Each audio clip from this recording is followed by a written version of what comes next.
the first time in history, a French president visits the United States. On the liner Ile-de-France, President Vincent Auriol, accompanied by Mrs. Auriol and Foreign Minister Robert Schuman, arrives in New York, where he's greeted by Frederic Bartholdi's Statue of Liberty, given by France to her sister republic, the United States.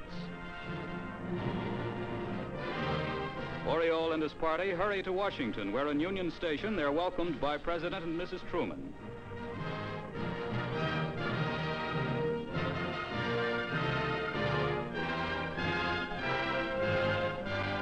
The ride through Washington, itself a symbol of French and American friendship, for it was designed by a French architect, takes the two presidents past 250,000 cheering Washingtonians.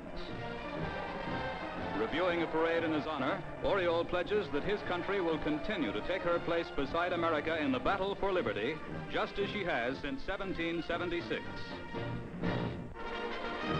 In New York, ending his American visit, Auriol decorates Mayor Impellitteri and concludes with the traditional ceremonial kiss, which makes such a big hit with the photographers that they beg Monsieur Auriol for an encore. And the French president winds up his visit in a blaze of goodwill.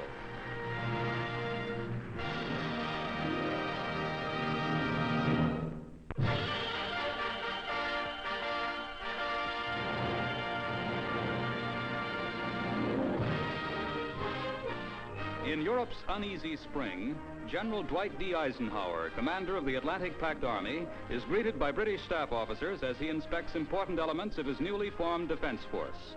At Zenelager, British-occupied zone, Eisenhower is in Germany for the first time since taking command. Ike goes to the British training grounds to observe field exercises of the 91st Brigade, despite a late spring spell of foul weather. Since this area may, in the event of a Russian drive to the Atlantic, be the actual battleground, Eisenhower is determined to whip his forces into top shape.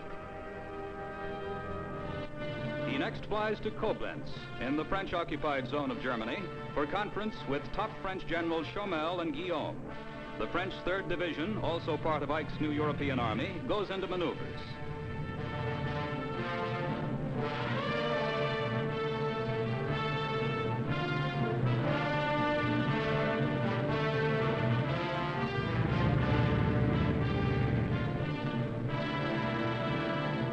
French pioneer troops, equivalent of our engineers, throw up a bridge in record time as Eisenhower watches. United West European forces take important realistic steps to guard against aggression.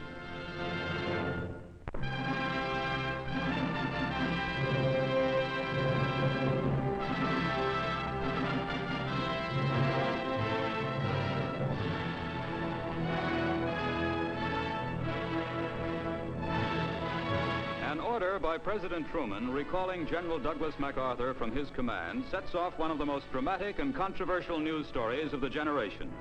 In Tokyo, thousands of Japanese flock to the Daiichi building, the Supreme Allied headquarters, to see the 71-year-old five-star general as he enters his headquarters for the last time. The next morning, a plane from Korea brings to Tokyo the new Supreme Commander, General Matthew Ridgway, named by Truman to replace MacArthur. The changes in command keep Tokyo's Haneda Airport busy. Lieutenant General James A. Van Fleet arrives from Washington en route to Korea to succeed Ridgway as commander of the 8th Army. Now the recalled Supreme Commander arrives at the airport for his trip home, after a farewell ride past 250,000 cheering Japanese. General and Mrs. MacArthur say goodbye to American and Japanese friends. Then, in the General's plane, the Baton, head for the homeland they've not seen in 14 years. After a brief stopover in Hawaii, the Baton brings the MacArthurs to a hero's homecoming in San Francisco. For the first time since 1935, MacArthur sets foot on the soil of the continental United States. The next morning, 500,000 San Franciscans hail the general as, accompanied by Mayor Robinson and Governor Warren, he goes on a 2-hour tour of the city. Then MacArthur heads for Washington to keep his scheduled appointment before Congress. The next day, after a non-stop flight to Washington, MacArthur arrives at the Capitol, where he's welcomed by prolonged cheers from the joint meeting of Congress. In a dramatic and impassioned speech, MacArthur defends his Far East policies and then closes on a personal note. I am closing my 52 years of military service.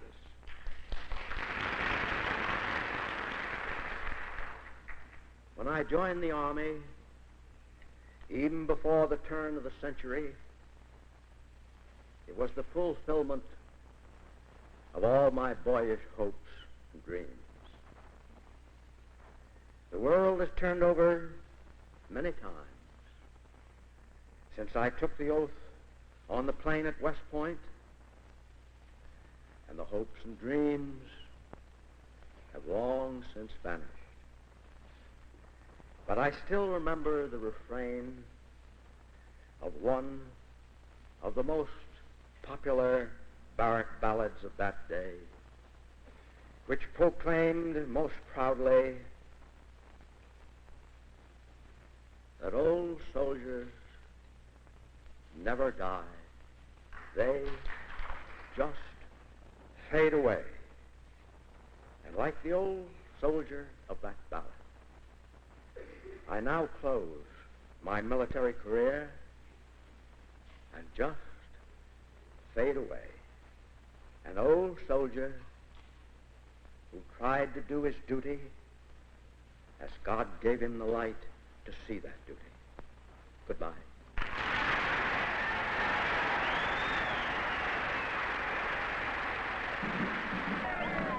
That afternoon, all Washington turns out to pay tribute to MacArthur, who heads the parade in a car with his wife, Jean Marie, and son, Arthur. Schools have been let out, and business and government offices closed in his honor. The celebration reaches its climax at the Washington Monument, where a vast throng hails MacArthur, who then goes on to New York. In New York on the following morning, the tumultuous welcome continues. 2 out of every 3 New Yorkers, including 4 million visitors, a total of 7.5 million people, turn out to give MacArthur the noisiest reception ever received by anyone as he tours the city. A blizzard of confetti, ticker tape, and torn paper, which eventually reaches a total of over 3,000 tons, cascades on MacArthur along his 19-mile route.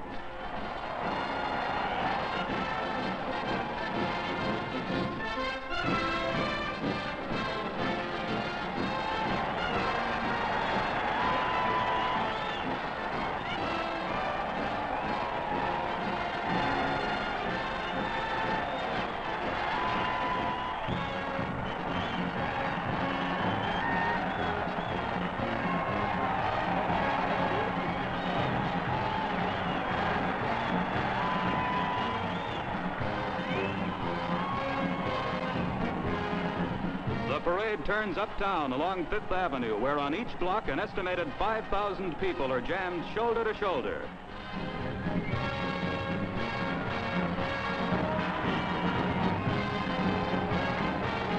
Young Arthur enjoys his share of the welcome, too. Americans of all political opinions, differing though they may on issues raised by MacArthur's recall, join in giving an old soldier and a great one, General of the Army Douglas MacArthur, a hero's welcome to the United States.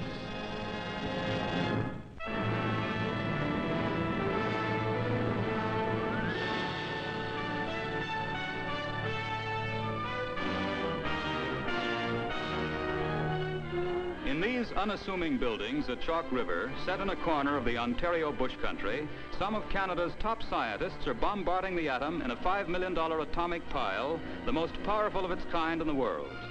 Inside a huge concrete cylinder, billions of neutrons move at speeds up to 10,000 miles per second, producing new materials that even now are radically changing the 20th century world. One such product is the cobalt-60 isotope, on which Chalk River Administrator Dr. D.A. Keyes and his assistants are working. The cobalt-60 isotope is an important factor in peacetime radiography for X-ray pictures and studies of the sun, and the Chalk River plant is the only one which can produce such cobalt. Much of this work, of course, is secret and cannot be photographed. Although the plant can be converted to war needs and has helped speed the H-bomb in American plants, the Chalk River atomic pile is planned for peace, producing aids to agriculture, medicine, science, and industry.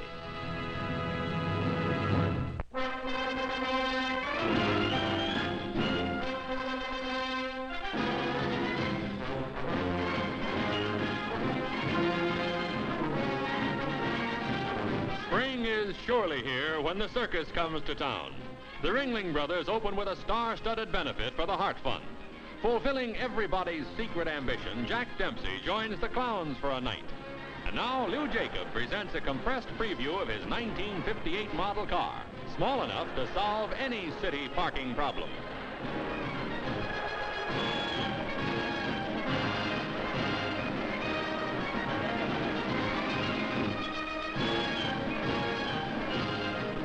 Here's a voice from the audience, Jimmy Durante. You know, I was downstairs, and I seen one of them elephants looking at a little mouse. And the elephant was saying to the mouse, look at the size of me and look at the size of you. Why, you're nothing but a wretched, insignificant little shrimp. The little mouse looked up at the elephant and said, listen, I've been sick. Let me take the pictures, come on. As the thrills come thick and fast, wire-walking wonder Hubert Castle goes into his act on a taut steel thread.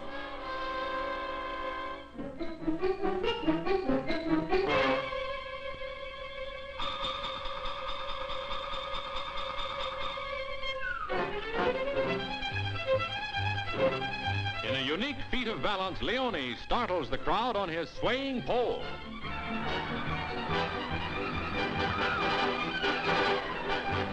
And Benito Del Oro takes to the air on a flying trapeze.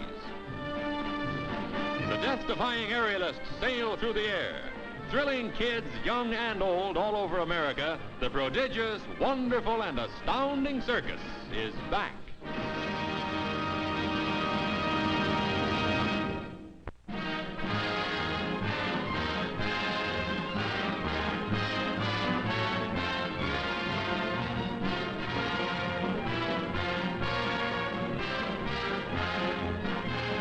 Years ago, little Ben Hogan, teeing off in the Masters tournament at Augusta, set his sights on one of professional golf's greatest prizes.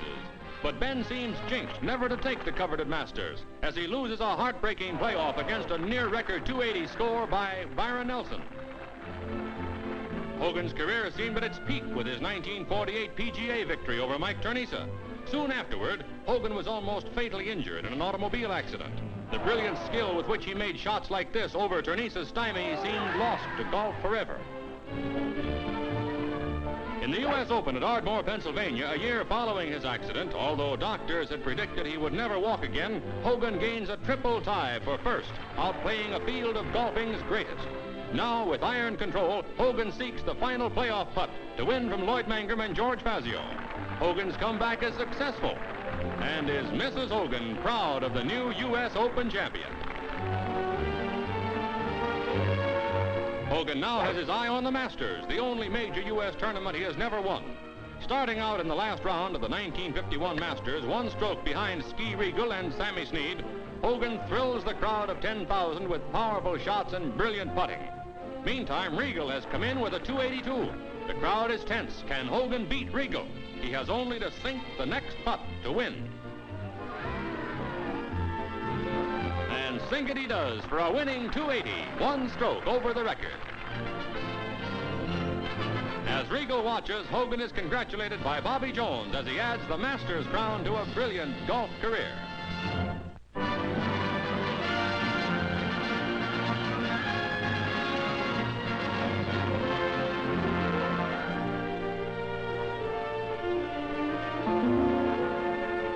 Philadelphia Zoo, oldest in the country, tries an experiment in its new birdhouse. It's opened its cages so that birds and humans can mingle without the interference of wire, glass, or netting. The birds seem to like it. As for the humans, they can stare at a South American lapwing just as if they were alone with it in the jungle. And the cock of the rock doesn't mind visitors at all. A golden-fronted bulbul is perfectly at home on a familiar azalea bush, and any bird is free to supervise from a perch on the cameraman's shoulders as he photographs a flock of Victoria crown pigeons from New Guinea, largest pigeons in the world.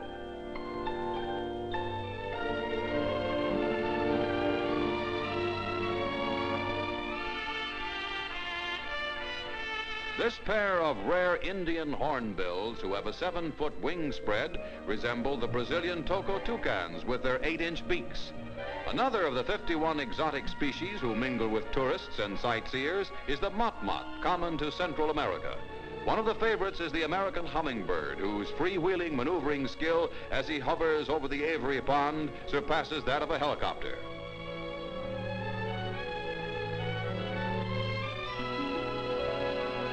Shorebirds, among them black-necked stilts and European oyster catchers, live in an authentic background of sand and driftwood.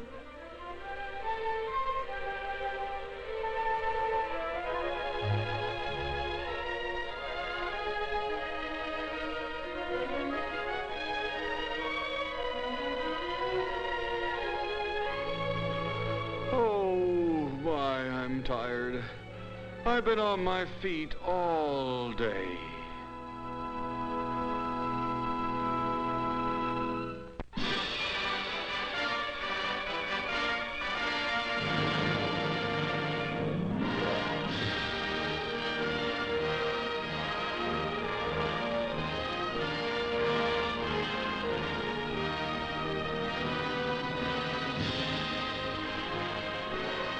From the air, Lebanon, Connecticut, with its scattered white houses, hardly seems to have aged since the days of the Revolution.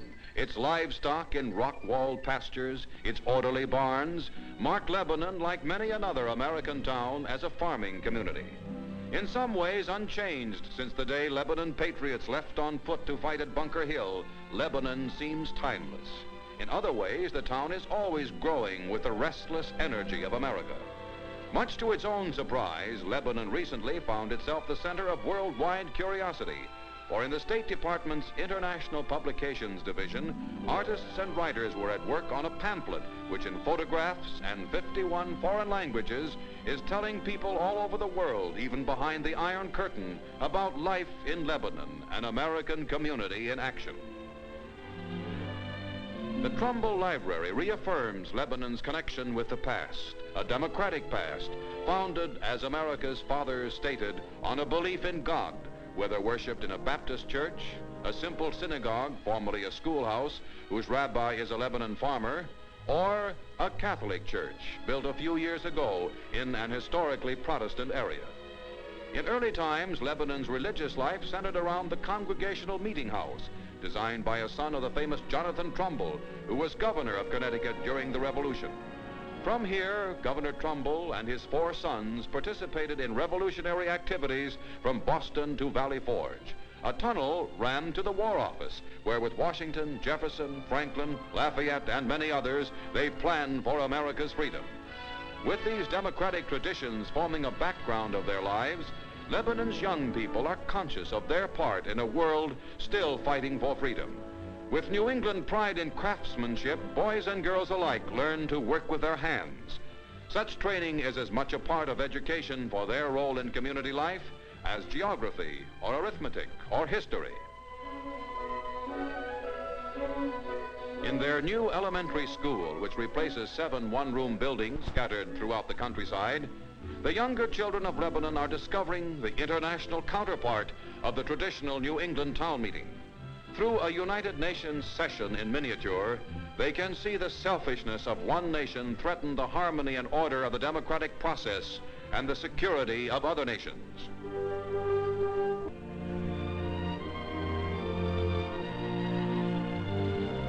The setting is homemade, but the lesson is real. The people of Lebanon come from many groups. Some are descendants of early settlers. Others, like the Vincent McBride family, are newcomers. Mr. McBride, an electrical engineer, and his wife have followed the example of early settlers in joining with their neighbors in a full community life.